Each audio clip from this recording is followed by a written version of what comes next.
Sa lahat ng ating pinagdaanan, sa panahon ng pandemya at kalamidad, tayo ay kumapit pa rin sa isa't isa. At buong tiwala ninyong ipinakita ang inyong suporta sa serbisyo at paglilingkod namin sa paghahatid ng tamang balita at impormasyon, tulong na galing sa aming puso. Kaya naman, sa latest survey ng Kantar at Nielsen, nangunguna ang mga himpilan ng RMN sa buong bansa. RMN, Number 1 sa Luzon, RMN, Number 1 sa Visayas, RMN, at Number 1 sa Mindanao. radyo ng buong Pilipinas. Buong karangalan ng mga radyoman ng RMN Networks ang maglilingkod sa inyo. Maraming salamat, RMN. Number 1, Number 1. Wala nang iba. Radyo mo nationwide.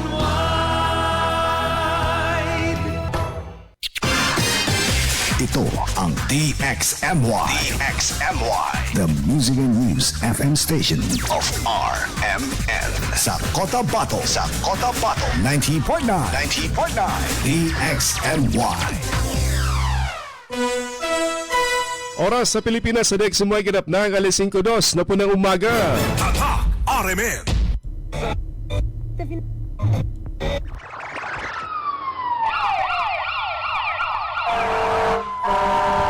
Kaganapan sa magdamag, inyo nang malalaman mula sa RMN News Center. Ito ang unang radyo, unang balita. Kinalap mula sa iba't ibang panig ng lungsod at bansa. Detalyado, walang itinatago. Ang numero unong pinapakinggan namin umaga sa bahay. Unang radyo, unang balita. Ang mga boses na kwentuhan namin mga tsupe. At tindera sa palengke. Unang radyo, unang balita. Ang programang gigising sa diwa ng bawat pamilyang Pilipino. Unang radyo, unang balita. Tatak RMN, radyo mo nationwide. Sa po nga magandang umaga mga kasama, mga karadyoman, welcome sa programang Unang Radyo ng Balita ngayong araw po ng Wednesday. 29 na po sa buwan po ng July 2026 mga kasama. Kumusta mga ka-idol? Kami po yung umasa na nasa mais kayong kalagayan at malusog na pangangatawan malayo sa anumang karamdaman. Samahan niyo po kami hanggang alas 6 sa paghatid po ng mga balitang nakalap ng inyo pong radyoman sa nakalipas na 24 oras. Dito sa loob at labas nating pinakamamahal na lungsod ng Cotabato sa napakarami pong mga balitang dapat po ninyong malaman. Ating partner this morning si Radyoman Chief Tech Alvin Castillon at si Radyoman Eric Ricardo Madamba Jr. Ito po yung Radyoman Michael Swan.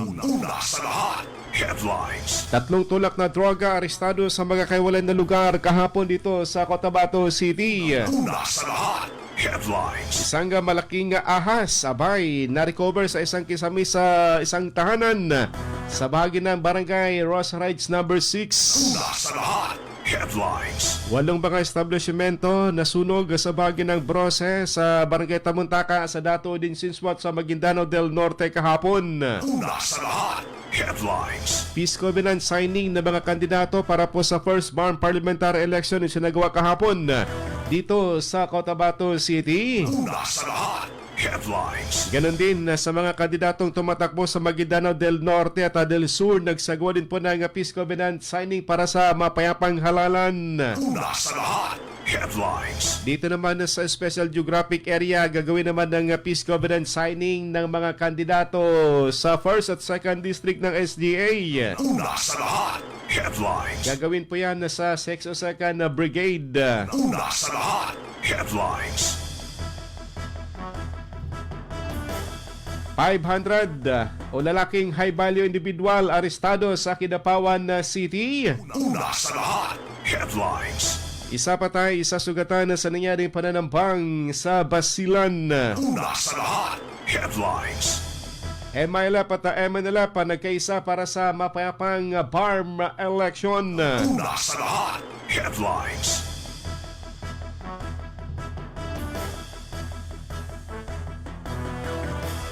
MOST BARM pinalawak ang scholarship at academic ties sa Malaysia. Una sa lahat, headlines.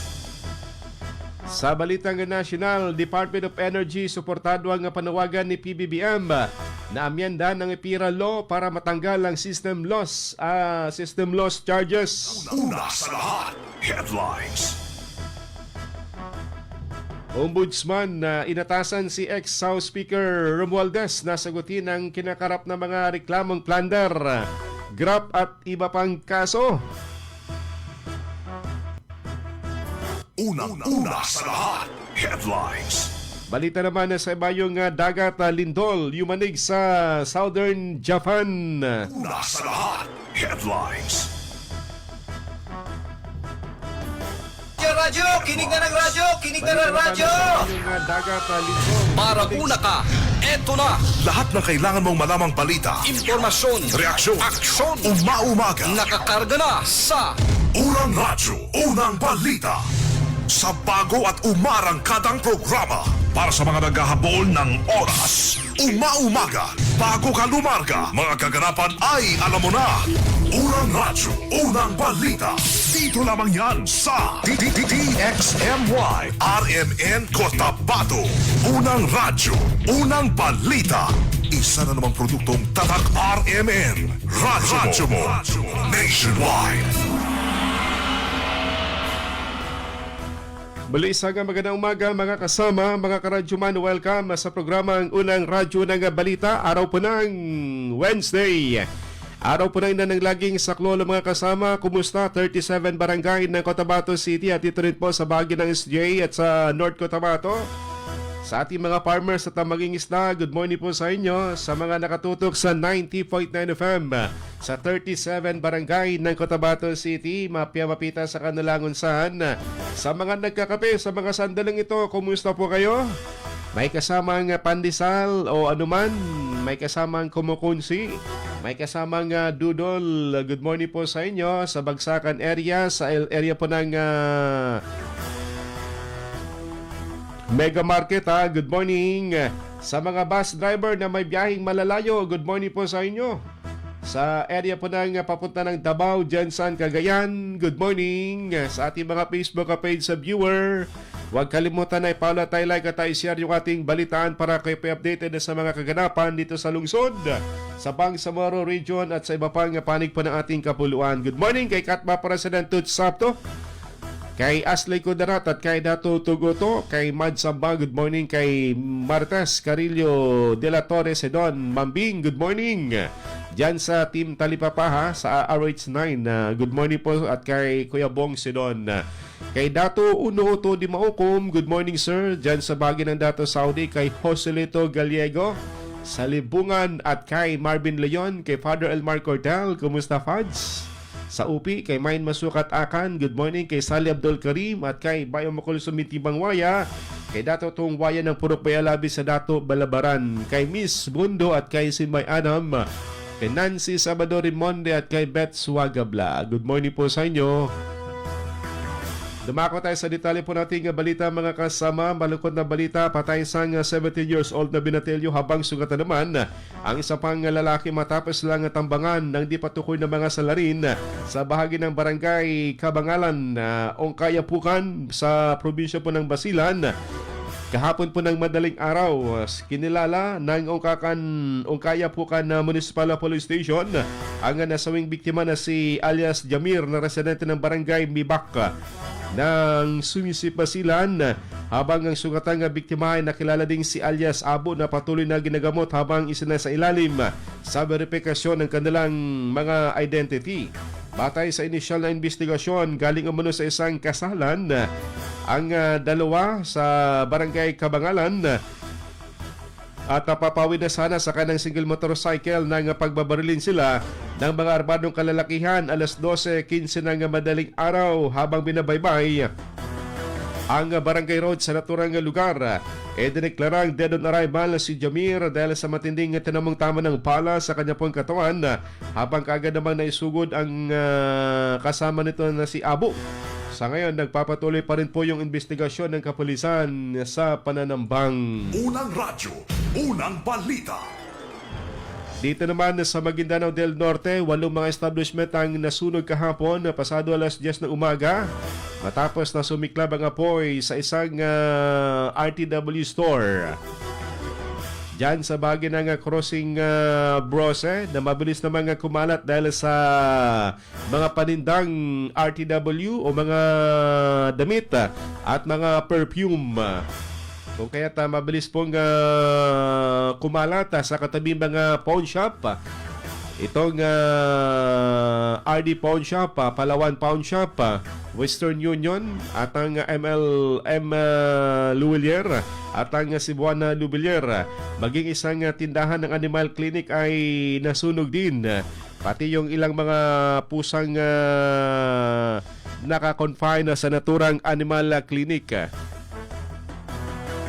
Mabilis namang nakapag-responde ang isang fire truck ng Dato din Sinswat, ngunit ito po'y naubusan po ng tubig. Kung kaya't kumalat yung apoy sa ilang mga katabing pawn shop. Pagka mamaya dumating din po yung iba pang mga fire truck na galing sa Cotabato City at karating na mga lugar. Maging ang detachment ng MBLT o ng Marine sa tabi po ng pawn shop ay di po kumalat matapos na dumating ang mga malaking fire truck. Sa ngayon, tinatayang nasa 600,000 pesos ang inisyal na pinsala sa naturang sunog habang di patukoy kung saan nagbula, kung paano nagsimula ang naturang sunog habang nagpapatuloy ang investigasyon. Unang radyo, unang balita. Alas 5:13 na po ng umaga ang ating oras mga kasama. Dito naman sa papalapit na halalan sa September 14, 2026 mga kasama. Kaliwat ka ng Peace Covenant signing ang isinagawa para po sa malinis, mapayapang halalan dito sa ating lugar. Nagkaisa ang mga kandidato at ang COMELEC at mga law enforcement agency sa Capitol Building ng buluan sa Maguindanao del Sur sa paglagda sa Peace Covenant bilang paghahanda sa first BARM parliamentary election. Bago ang Covenant signing, nagsagwa ng Unity Walk muna sa Buluan Bridge sa patungo sa Provincial Capital. Sa Buluan na dinaluhan ng mga opisyal ng COMELEC, Kapulisan, Philippine Army at mga kandidato. Kasunod dito ay pinakilala ang mga kandidato mula sa iba't ibang mga distrito at mga political parties sa isinagawang candidates sa forum. Lumagda rin na bilang mga saksi ang mga kinatawan ng COMELEC, PNP, Army bilang patunay ng kanilang suporta sa isang ligtas, maayos at kapaniwalang halalan sa May o sa September 14. Unang radyo, unang balita. Dito rin po sa Kapitolyo ng Maguindanao del Norte sa area po ng Crossing Simhuay sa Sultan Kudarat. Isinagawa din po kahapon ng Peace Covenant signing ng mga kandidato at ng mga COMELEC at ng Army at ng PNP. Ito po ay pinangunahan ng Maguindanao del Sur del Norte PNP ni Police Colonel George Bagundol. Ang naturang aktibidad kasama ang COMELEC bilang simbolo ng kapayapaan at pagkakaisa, nagpalipad ng mga puting kalapati ang mga dumalo bago nagtapos ang programa sa isang budol fight. Ayon sa Maguindanao del Norte PPO, bahagi ito ng pagsisikap na mapanatili ang maayos at ligtas na halalan sa kabila ng magkakaibang pananaw sa politika. Unang radyo, unang balita. Ngayong araw naman gagawin dito sa bahagi ng 62nd Brigade ang Peace Covenant signing para sa mga tumatakbong kandidato sa Special Geographic Area sa dalawang distrito ng SGA. Ito po ay pangunahan ni Brigadier General Ricky Bunayog. Kasama po dito ang Philippine National Police at ang COMELEC at mga kandidatong tumatakbo sa 1st at 2nd District po ng Special Geographic Area. Hangad ng 62nd Liberator Brigade at ng kapulisan na maging mapayapa sa pangkalahatan ng gagawing halalan dito sa 6 o sa 8 mga munisipyo na sakop po ng Special Geographic Area. Itong bayan po ng Pahamudin, Kadayangan, Nabalawag at ang Tugunan sa unang distrito ng SGA, samantalang sa 2nd District naman ang Ligwasan, Balidagaw, Kapalawan at ang Old Kaabakan. Unang radyo, unang balita. Dito rin sa Cotabato City kahapon isinagawa din po yung Peace Covenant signing ng mga kandidatong tatakbo dito sa halalan. na kung sana'y lahat umaasa na maging mapayapa ang tatlong distrito sa Cotabato City na meron pong mga kandidatong tumatakbo sa iba't ibang mga partido. Unang radyo, unang balita. Tambalang matinis sa mga balitang maiinit sa unang radyo, unang balita. Isayos po yung oras sa Pilipinas sa DXMY ganap ng 8:17 na po ng umaga. Tatak RMN. Bumango na at tumutok sa Unang Radyo, Unang Balita! At ano po nga ito ngayon mga kasama, report natin mga kasamang Radyoman na kumalap po ng balita ating unang dakwan sa radyoman.webs. Dahil dalawang tulak ng droga arestado kagabi ng Police Station number 3 sa Tamuntaka, Uwan. Ating nakuhan sa detalye sa radyoman.webs abang Ronda Presinto.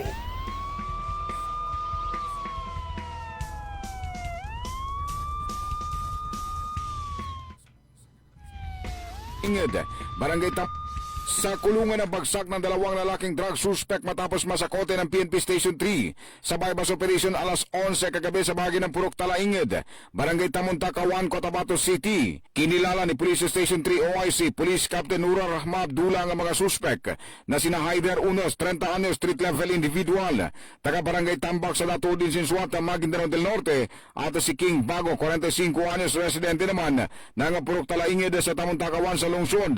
Nasamsam sa operasyon ang dalawang malilit na plastic sachet na naglalaman ng hininalang shabu na may bigat na 0.1 gram na nagkakahalaga ng 680 pesos. Maharap ang dalawa sa kasong paglabag sa RA 9165 o Comprehensive Dangerous Drugs Act of 2002 na isasampa laban sa mga ito. Kasama mo sa DXMY 90.9 RMN Cotabato, Radyo Manebs Abang Tatak Arimen. Unang radyo, unang balita. salamat na tuweb sa balitang yan. Samantala nakuha natin sa Radyoman Maestro. Lalaki naman dead on arrival sa ospital matapos na tuklawin ng ahas sa North Cotabato. Sa detalye sa Radyoman Maestro Rahiban Saw. Ronda Presinto. Dead on arrival sa pagamutan ng isang magsasaka matapos sa tuklawin ito ng ahas na King Cobra sa bayan ng Pigawayan sa lalawigan ng North Cotabato pasado alas 3 ng hapon kahapon.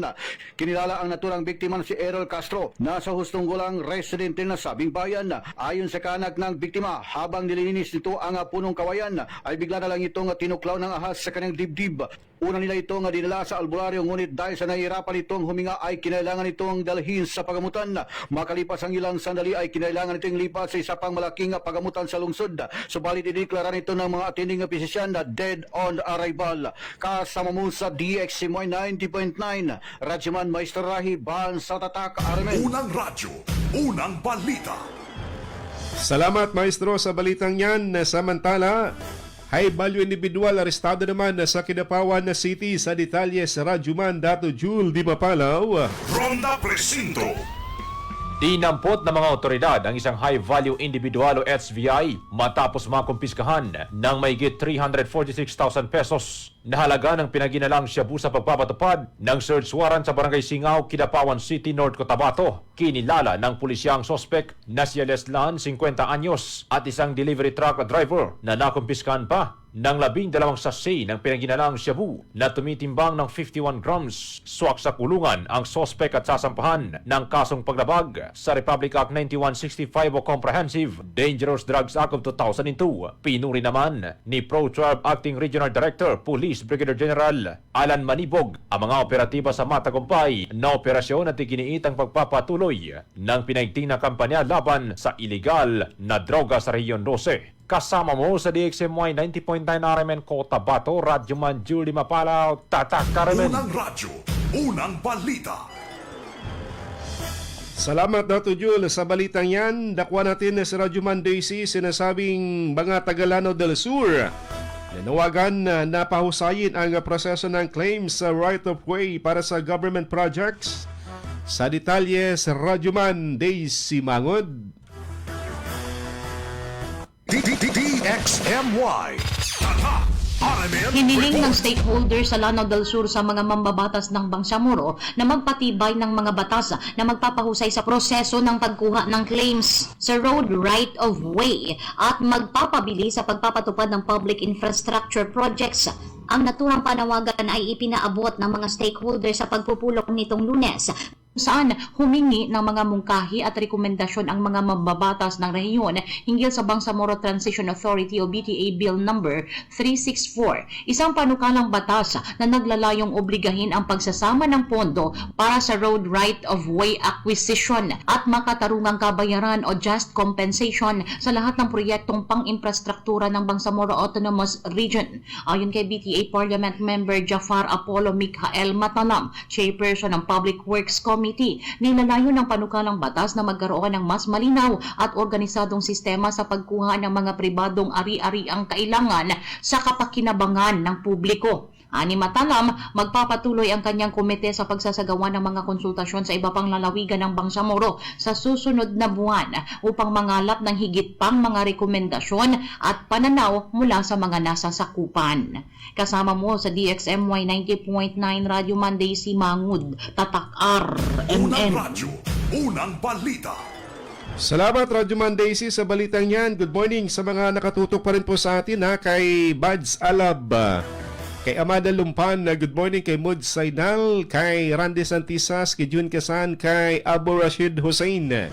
Sa Taguig, Maynila, kay Ray Molina, good morning. From Makilala, malamig talaga dyan sa Makilala dahil bulubunduking area, kay Hadja Rihana Palumbi Angkay. Good morning sa mga taga Salunayan, Damatulan, na sila Aquino at Baynota Palaw. Good morning kay Matwa Manguda, kay Wahida Akan Mamalapat, good morning. At kay Enit Akrims, salam pakat Baynota Rakrima, ganat sa Tulunan, Talayan, na Sukaran, Bodex, Simuay. Kay Sir Joel Adil, good morning sa Pangi sa Tabiran.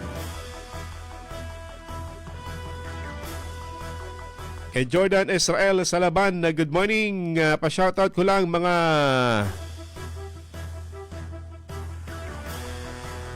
nagdakaw daw, mga magnanakaw sa kanilang lugar na walang magawa. Aba, anong mga dinakaw dyan sa inyo, sir? Good morning po sa inyo, ha? Kay Arwa, salam from Tambad. Saan ba ito banda, sir? Kay Bay Manot Mitimbang Agar, good morning. Oras po natin ganap ng 5:24 na po ng umaga.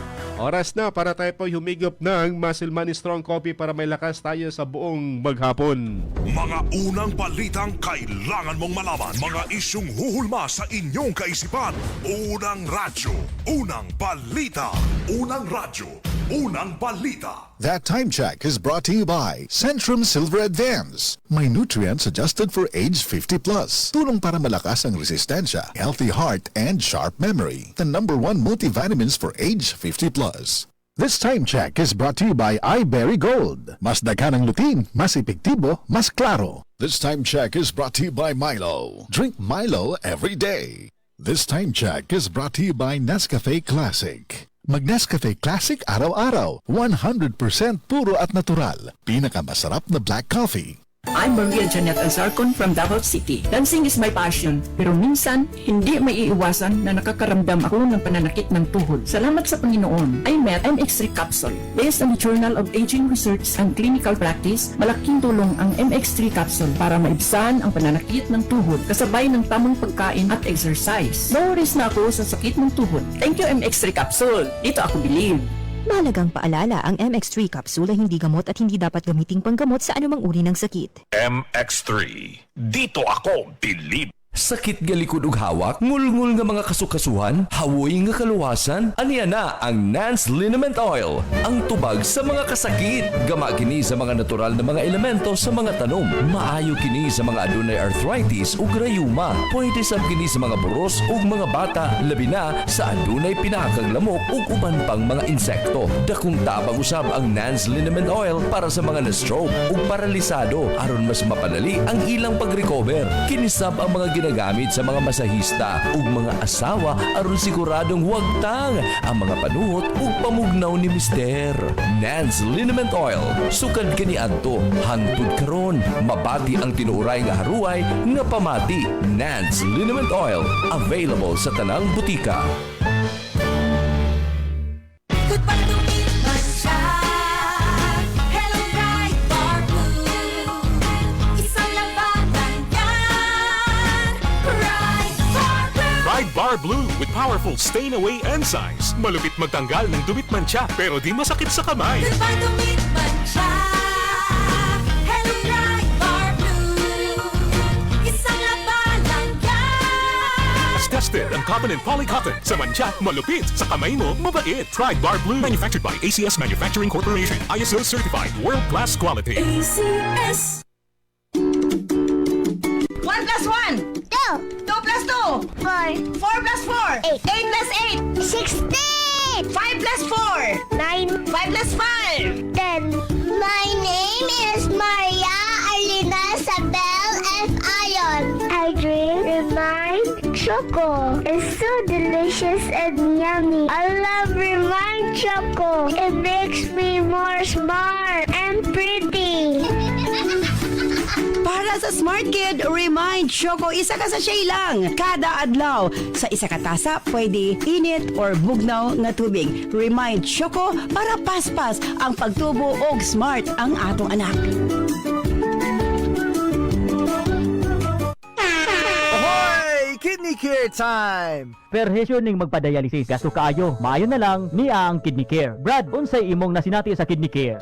Ako si Loloy taga Danau, 50 ang edad. Tulo na kabuan wan ako nagdialysis. Sukad nga naggamit ko og Kidney Care. Nibalik ang akong kusog sa matag adlaw. Ug wala na ko'y gibating kaluya sa lawas. Kaning Kidney Care nakatabang sa pagatiman sa akong kidney. Karon makalihok-lihok nako sa ako inadlaw nga buluhaton. Daghang salamat sa Kidney Care. Ang Kidney Care ay mabibili sa Mercury Drugstore at mga suking butika. Ang Kidney Care hindi gamot at hindi dapat gamitin panggamot sa anumang uri ng sakit. This time check is brought to you by MX3. Dito ako believe. At age 50 pataas, posible ang good quality of life kapag tama ang level ng nutrients sa katawan. Piliin ang doctor-prescribed Centrum Silver Advance. Ang kumpletong formula nito ay mahigit sa 25 nutrients na tumutulong sa immunity, healthy heart at sharp memory with proper diet and exercise. Alam niyo ba, ayon sa clinical research, ang pag-inom ng Centrum Silver Advance araw-araw kasama ang tamang pagkain at exercise ay nakatutulong sa memory habang tumatanda. Napapanatiling matalas ang isip, malinaw ang memorya at maayos na nakaka-focus. Ang mga nasa edad 50 pataas ay matutulungang magkaroon ng good quality of life kung iinom sila ng Centrum Silver Advance kasabay ng tamang pagkain at exercise. Take Centrum Silver Advance daily. Ito ang Medifacts for Centrum. Multivitamins plus minerals is the generic name of Centrum Silver Advance. If symptoms persist, consult your doctor. Centrum Silver Advance. May nutrients adjusted for age 50 plus. Tulong para malakas ang resistensya, healthy heart, and sharp memory. The #1 multivitamins for age 50 plus. Agoy, nabugahat ko. Naapot yung kauban nga pamaol, labat sa ulo, ug hilanat. It's me, your Auntie Melay. Discarding bisdak na ko, ana. Rexidol Forte. Mas paspas, banat sa upat. Faster versus paracetamol in as fast as 30 minutes. Unilab quality yan. Paracetamol caffeine is the generic name of Rexidol Forte. If symptoms persist, consult your doctor. Ano ba yan? Isa pa nga. Ayoko talaga. Can't get the perfect shot, mga idol. Kulang ba minsan ng confidence pag tinitingnan ng skin sa pictures? Naku, ganyan din ako dati. Parang laging dull ang skin. Kahit anong lighting, kahit anong filter, kulang sa kinang. Buti na lang, gumamit ako ng bagong White Rose Papaya. May double whitening ng papaya extracts and vitamin B3. Clinically proven magpaputi in as early as 7 days with regular use. Papaya puti, Papaya Fast. Mga idol, eto na ang sagot. Available sa mga grocery stores at supermarkets nationwide. Bili na ng White Rose Papaya. Papaya puti, Papaya Fast. White Rose Papaya with vitamin B. Manufactured by ACS Manufacturing Corporation. ISO certified, world-class quality. ACS. This newscast is brought to you by Kidney Care. Likayi ang dialysis o ubang problema sa kidney. Mag-Kidney Care. This newscast is brought to you by iBerry Gold. Mas daghan ang lutin, mas epektibo, mas klaro. O radyo, radyo, radyo! Kinig na ng radyo! Kinig na ng radyo! Para una ka, eto na. Lahat ng kailangan mong malamang balita, Impormasyon, reaksyon, aksyon, umaumaga. nakakarga na sa Unang radyo, unang balita. Sa bago at umarang kadang programa. Para sa mga naghahabol ng oras. Umaumaga, bago ka lumarga. Mga kaganapan ay alam mo na. Unang radyo, unang balita. Dito lamang yan sa DXMY RMN Cotabato. Unang radyo, unang balita. Isa Amay. Good morning dito sa bahagi po ng town area. Diyan sa area po ng RH2 kay paring Jo Maria Abrera. Diyan sa Tapayan, good morning kay Ma'am Ruby at kay Sir Jun Lantaya. Sa Sultan na Mastura at kay Violet Ningas Kapantuhan, good morning po sa inyo. Sa Team Talipapa kay Ate Jane, Kuya Jun Amisa at kay Sarge Wanday, good morning. At kay Kuya Rigor, Mayong Buntag. Kay Ma'am by Ma'am Smalaw dito sa bahagi ng RH11, dito sa mga mayayaman na barangay dahil puro lahat ay subdivision.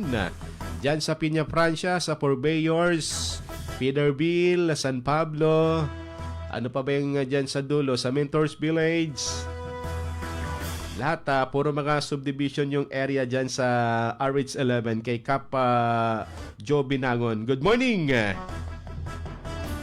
Sa iba pang balita mga kasama, dito sa bahagi po ng Cotabato City kahapon, abay nagkaloob po ng garbage truck.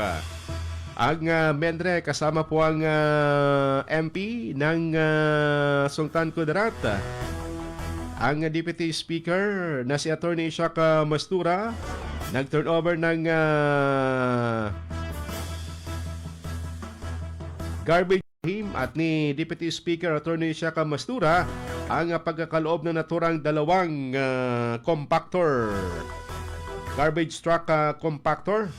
Ayon pa kay MP Mastura, malaking bagay para sa pagkokolekta ng basura ang naturang dalawang garbage compactor dito sa dalawang bayan ng Maguindanao del Norte. Unang radyo, unang balita. Request po ito ng ating mga munisipyo, ng ating mga mayors. Si Mayor Dato Shami Mastura, si Mayor Dato Armando Mastura ng Sultan Mastura, na mabigyan sila ng itong garbage compactor. Kasi specialized equipment po itong garbage truck compactor. Ang munisipyo normally, hindi siya nagpo-procure nito kasi kailangan niya pang mag-down kasi medyo may kamahalan kasi specialized equipment na siya. At yung ating solid waste management, ito isa sa requirements na yung ating mga garbage truck dapat closed, no? Naka-seal.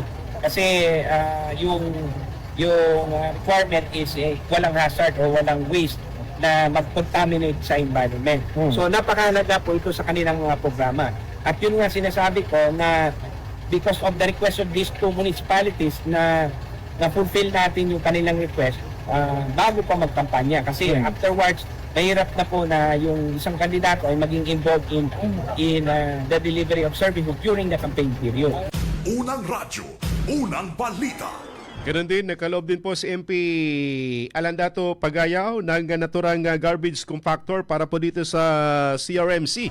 Na kung sana ay nagpasalamat naman na si CRMC Chief of Hospital Doc Ismael Dimaren sa Mendre at sa Barma Government at kay MP Pagayaw sa pagbibigay ng naturang garbage compactor na malaking bagay para sa CRMC sa pangolekta ng basura. Unang radyo, unang balita. Ako ay nagpapasalamat kay Dato Pagayaw sa kanyang binigay na garbage compactor.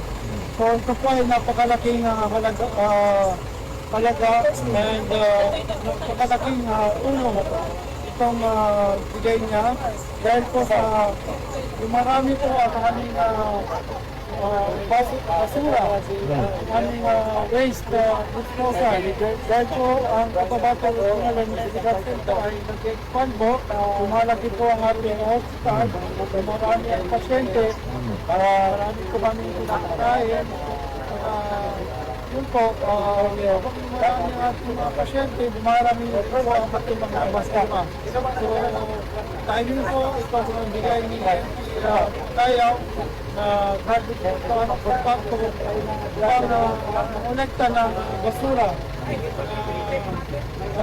After proper segregation, yung mga pwede pong itapon sa normal sanitary landfill ay dito po natin masasakay para po dire-diretso na sa sanitary landfill. Yung mga kailangan pag-treat, yung mga infections ay idadaan po natin sa ating makina hanggang po ay sa ikabato rin sa center. Unang radyo, unang balita. Sa Cotabato City, LGU, kailan kayang mabigyan ito ng garbage compactor? Dahil nakikita natin araw-araw dito sa baba nating himpilan na yung garbage compactor ng city kalawang na, lumang-luma na. Although napapakinabangan pa rin. Pero kung mas maganda kung mga 3-4 na ganito na garbage compactor para maging malinis ang Cotabato City. Una at tumutok sa Unang Radyo, Unang Balita! Ito, good news naman na sa mga Cotabateño at dito sa Bangsamoro dahil tuloy-tuloy yung pagbibili o yung pagbebenta ng murang bigas ng National Food Authority dito sa kanilang tanggapan sa Bangsamoro Government Center at iba pang mga retail outlet na napaintulutan na magbebenta ng tag 20 pesos na kilo po ng bigas. Ayon pa kay Lelebeta Ignacio, ang regional manager ng NFA BARM, tig 10 kilo ng bigas ang mabibili ng ating mga kababayan sa nais na mag-avail ng 20 pesos na kada kilong bigas. Ito po ay matatagpuan dyan sa kanilang tanggapan at ilang mga lugar. 4 na lugar dito sa bahagi ng Bangsamoro area. Ito po ay programa ng Pangulong Ferdinand Marcos Jr. na mabibili ang murang bigas para sa ating mga kapuspalad na kababayan. Pero tag 10 kilos lamang kada bili mga kasama. Unang radyo, unang balita. Ito pong mga tricycle drivers, po pwede po silang bumili ng 10 kilos. Recently, nai-increase na po into 30 kilograms. Ito pong ating mga farmers. Yung Fisher Fox, na-increase na din po sila into 30 kilograms from 10. And then, senior citizen increased to 30 kilos na din po sila. Konting-konti na lang po itong atin pong para sa 10 kilos. Okay. So, unang radyo, unang balita. Kaya pala marami tayong napapansin ng mga kababayan natin ng mga Bangsamoro dito sa ORC na may mga bit-bit na mga bigas. Dahil isipin mo, 200 kada, 200 o 200, 10 kilo na kaagad. Mantakin mo kung sa labas ka bibili 55 o mga 60 pesos kada kilo. Pero sabi nila magandang klase din daw yung naturang bigas na pinapabenta po ng NFA sa halagang 20 pesos. May iba, may mga taga Dato din Sinswa, taga Sultan Kudarat na pumipila para makabili ng murang bigas dyan sa bahagi po ng BGC sa NFA office mga kasama. Unang radyo, unang balita.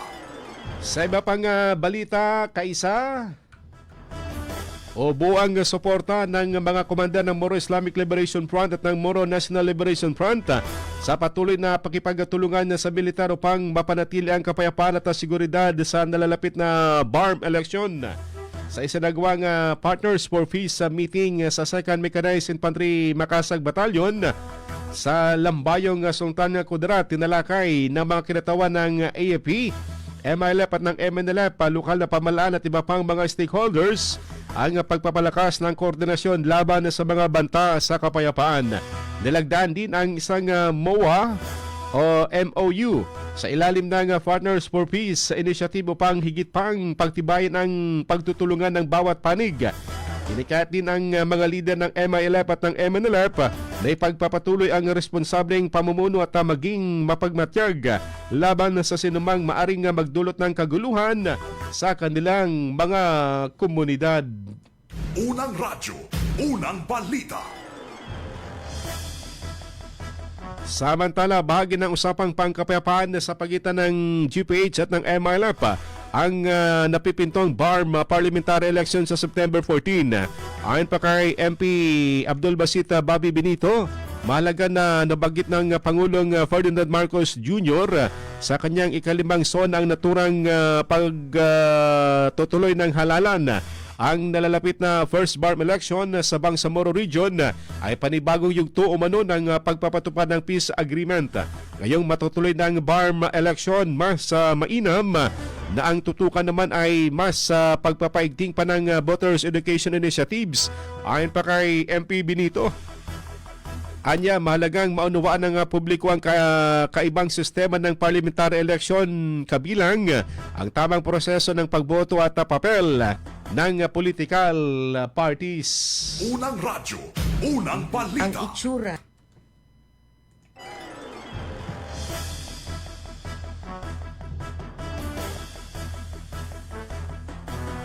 Naman po kasi part po siya ng peace process, part siya ng peace agreement between the government and the more Islamic Liberation Front.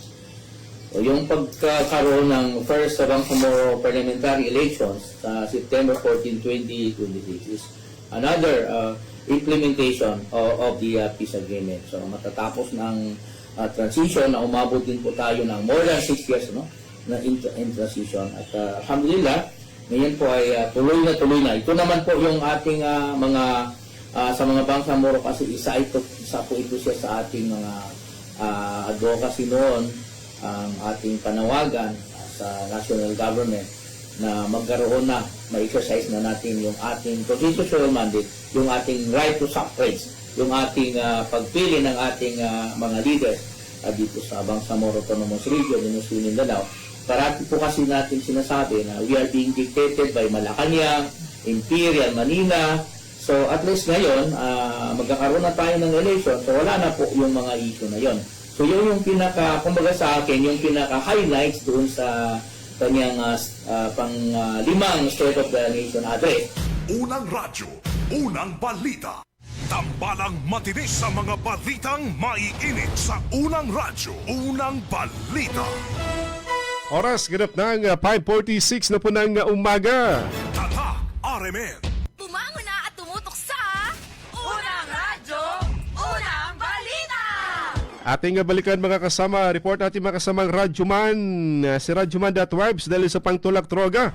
Arestado kahapon ng mga elemento ng Police Station 4 sa lungsod. Sa detalye, si Radyoman.Webs abang Ronda Presinto.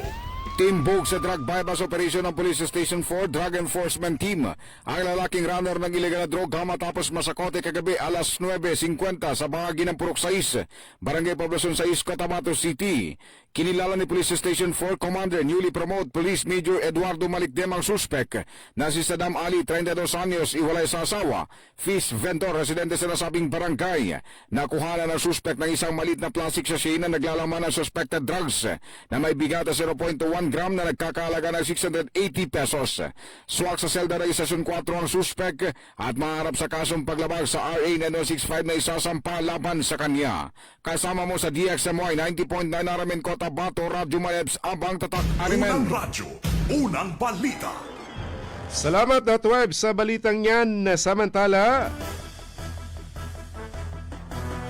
baril at shabu na sabat naman sa isang bahay sa isang target sa Kabakan. Sa detalye sa Radyoman.Jul di Mapalaw. Ronda Presinto. Nasamsam ng mga otoridad ang isang hindi lisensyadong baril at mahigit 54,000 pesos na halaga ng pinaginalang shabu sa inilatag na search warrant operation sa Sitio Lumayong, Barangay Kayaga, Kabakan sa North Cotabato. Na-recover din ng mga operatiba ang isang Armscor caliber 45 pistol na may magazine at 3 bala, gayon din ang 2 malaking sachet ng pinaginalang shabu na may tinatayang standard drug price na aabot sa 54,400 pesos. Hindi naman naabutan sa lugar ang target sa operasyon na kinilalang si alias Leng at patuloy na pinaghahanap ng mga otoridad. Isa sa ilalim sa ballistic examination ang mga nakumpiskang ebidensya habang inihahanda na ang kaukulang mga kaso laban sa suspect na nananatiling at large. Kasama mo sa DXMY 90.9 RMN Cotabato, Radyoman Julie Mapalaw, Tatak Carmen. Unang radyo, unang balita. Salamat Dato Jul sa balitang yan. Samantala, SGA, formal nang ipinasa ni MP Malang kay MP Kelly Antao, yung Isgada Administrator. Ating dakwan sa detalye sa Radyoman Maestro Rahiban Sao. DXMY RMN Report. Formal nang ipinasa kay dating Special Geographic Area at Member of Parliament Boots Malang ang pamahala ng Special Geographic Area Development Authority kay bagong talagang administrador na GBTA Member of Parliament Muhammad Kelly Antao sa sinagawang turnover ceremony sa bayan ng Bitsayap. Sa kanyang mensahe, sinabi ni Administrator Antao na isusulong niya ang alikaing to spread the message of peace sa pamamagitan ng pagpapatuloy ng programa nga nagtataguyod ng kapayapaan at mahusay na serbisyo sa publiko para sa mga mamamayan ng Special Geographic Area. Kinilala rin sa programang mahalagang kontribusyon ni MP Malang sa pagpapatupad ng programang pagpapalakas ng serbisyo publiko at kaunlaran sa Special Geographic Area. Naging simbolo ang turnover ceremony ng maayos na transisyon ng pamunuan at pagpapatuloy na mabuting pamahala sa Isgada. Kasama mo sa DXMY 90.9, Radyoman Maestro Rahi Ban sa Tatak RMN. Unang radyo, unang balita. Salamat Maestro sa balitang yan. Samantala, may 2,000 o 248,000 na mga magsasaka mangingisda sa Soxargen na kinabang o makikinabang sa 578 milyon na ayuda. Sa detalye sa Radyoman Daisy Mangon. DXMY RMN Report. Mas marami pang magsasaka at mangingisda sa Soxargen ang tumatanggap ng tulong mula sa pamahalaan upang mabawasan ang epekto ng tumataas na gastos sa produksyon sa pamamagitan ng Presidential Assistance for Farmers and Fisher Folks Program o PAFFP ng pamahalaang nasyonal. Sa ilalim ng PAFFP na ipinatutupad ng Department of Agriculture o DA, tumatanggap ng unconditional cash assistance ang mga kwalipikadong magsasaka ng palay, mais at tubo upang maibsan ang epekto ng tumataas na gasto sa gasolina at produksyon. Naglaan ang DA Region 12 ng kabuuang 578.29 million pesos na pondo para sa 326,050 beneficiaries sa Soxargen ayon sa ahensya. Target na makinabang sa programa ang 248,727 na magsasaka at mangingisda. Kasama mo sa DXMY 90.9 Radio Monday si Mangud, Tatak R. Unang radyo, unang balita. May tama ka sa loto. Ating silipin muna mga kasama, resulta ng draw ng PCSO kahapon na di po umurong sa pagtulong. Alas 2, Swart 3, 216. Alas 5 naman, Swart 3, 324. Alas 9 naman, 251. 6 digit naman alas 9 kagabi lumabas, 257 o 258, 794. Ang tumoy, 794. Sa milyones na papremyo, 642 na sa 10 million plus ang jackpot prize. Winning combination natin, 41, 03, 07, 39, 25 at 24. 649 naman na sa 25 million ang jackpot prize. Winning combination na 05, 13, 15, 21, 40 at 37. 658 naman na Ultra Lotto na sa 164.6 million ang jackpot prize. Winning combination natin 32, 48, 34, 55, 30, 07. Congratulations sa nakakuha ng winning combination na yan. Good morning sa mga nakatutok pa rin po sa atin kay Connie Meme ng Poblacion 8, kay Arwa NH sa Las Barangay daw ng Carmen, kay Violet Ningas Kapantuhan, kay Taibad, kay Manesan Jezabel, kay LJ Landau, kay Ibrahim Latip, good morning, kay Abdul Latip Uda ng Sarangani, at kay Merlin Sanchez Jeronimo, good morning, kay Elmer Bong Angeles. Good morning, Cotabateños, kay Kuya Rael Cordero, Jerry Di Mano, Berhel Pascual, Jo Maria Brera, at kay King Quintog, at kay Sek J. Abdila, at kay City Vice Mayor Joer Madag, kay Sam Sunin, Mama Saunda, good morning, at kay Kamid Dipatuan ng Barangay Maladig sa Pikong. Kumustang daanan dyan, sir? Okay na ba? Ating balikan sa Radyoman Daisy update sa mga Marites. Balitang Showbiz. Tinuldo ka na nga ng Majority Floor Leader ng House of Representatives na si Sandro Marcos ang chismis na may nag-uugnay sa kanilang dalawa ng kamuning star at fashion influencer na si Kailin Alcantara. Sa isang panayam kay Ilocos Norte 1st District at Presidential Son, itinanggi nito ang pagkakaroon nila ng romansa ng aktres. Nauna na ring itinanggi ni Kailin ang tungkol sa umano'y pagkakalink nito sa isang public servant. Ito ang unang pagkakataong nagsalita ang Presidential Son tungkol sa umano'y love life nito sa isang artista. Kasama mo sa DXMY 90.9 Radio Man Daisy Mangud, Tatak RMN. Unang radyo, unang balita. Salamat Radyoman Daisy update sa mga Marites. Good morning dyan sa bahagi po ng RH7 dito sa bahagi po ng ORC. Good morning po sa inyo. Susunod na sina Radyo Badisim Erwin Kabilbigan at Radyoman.web Sabang sa programang Straight to the Point king araw po ng Wednesday. Abangan mamaya, libreng sakay, handog po ng DXMY dito sa Cotabato City. May gift pack at mga surprises na inyo pong matatanggap. Ating naging partner sa Radyoman Chief Tech Alvin Castillon at si Radyoman Eric Ricardo Badamba Jr.